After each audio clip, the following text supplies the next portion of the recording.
What's up, guys? Darkdally here, and today we are continuing to do the Buildings Inside Buildings series that I started. I'm going to give this its own playlist. You may be viewing this off the playlist now. Maybe it's already been done when you're watching this, but that's what's going to need to be done because I want to build this step by step and show you how it's all done so that, if you miss a step or if you're if you do something that didn't quite work, you can come back and see this and say, okay, that's how I fixed that. So one video, each video is going to be focused on one aspect at a time. Now, this building here is completely different from the building that we had last time. And that's because, quite frankly, I found a better and faster way to do this. So I'm not saying scrap everything that I've done or said. It's all correct. But this is a faster way to do it.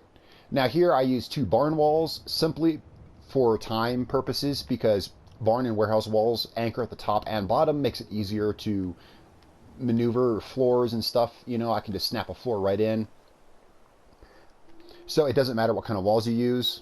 I mean, for the general purposes, of the what I explained, originally, I guess one idea would be to have a super hard bunker on the outside and a nice homey building on the inside. So you would want concrete or something out here. We've already addressed that. This is just for, building purposes here. You can put whatever kind of walls you want. So to get this is actually much easier, and this is a great starting point. There's more to come on this because these don't line up. So you're going to run into trouble when you come to your door. That said, definitely start with your door. That's something I'll actually touch on in a later video because this is simply about technique.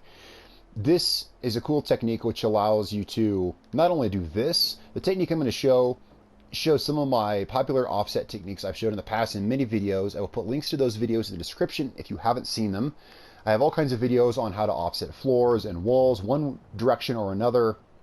And it always involves going up or down a certain set amount of increments. Let me show you real quick what I'm talking about. We can move this floor up one full floor thickness by putting these here. And then you see I have to go back with these stairs because those stairs create both a horizontal and a vertical offset.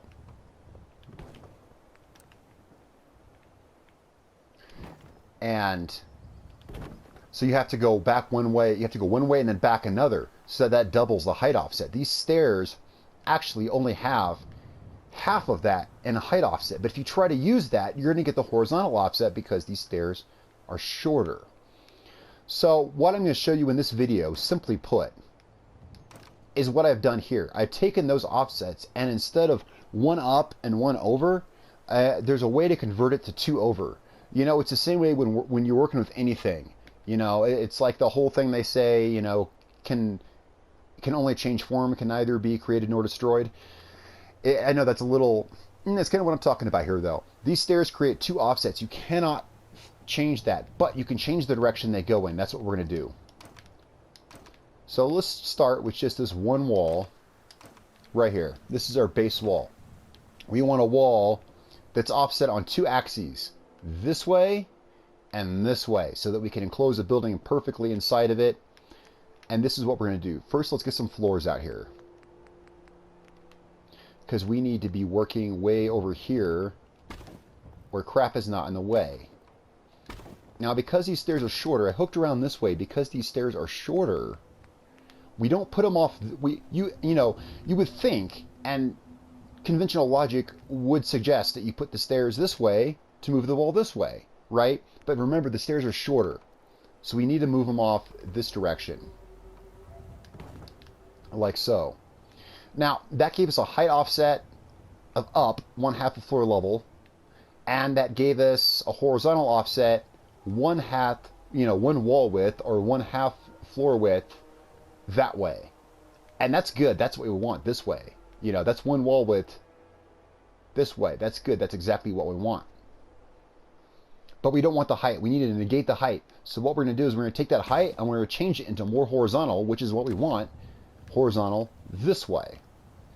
So I'm using that floor as a base to work off of. This is going to be in our way, so we can just move this any old place. Let's go ahead and grab another set of stairs. This is going to cancel out the height offset. Instead of going one way and coming back another, this is just going this way and then coming back this way. This is going to change us to going the way that we want. let's use a different floor to better illustrate this. Let's use a half floor. Now, let's get rid of all this crap because we are done. That's it. That's all there is to that. And to show you, you know. So here's the outside shell. And then this gave us the 2 horizontal offsets we need. You know what? It's going to be easier with a large floor.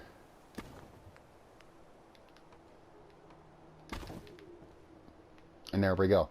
So that's taking one of my old tricks and kind of twisting it just a little bit, and that's really easier than the way I showed before how to enclose buildings and other buildings. This is just a starting point. Now, as you work out with this, of course, you're going to come into the problem once you get to this corner where one of these is going to have to compromise. And again, that will be tackled in a later video. The next video, I will probably go into doorways. I wanted to show you this, even though the doorway is something you should do first because that's one thing that has to align, so that needs to be done first. I wanted to show this because this is a much quicker trick to do this.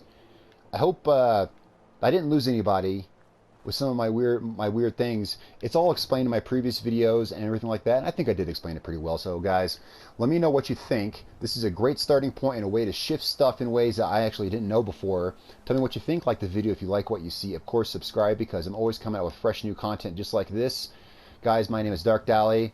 It's been a pleasure. I will catch you guys next time.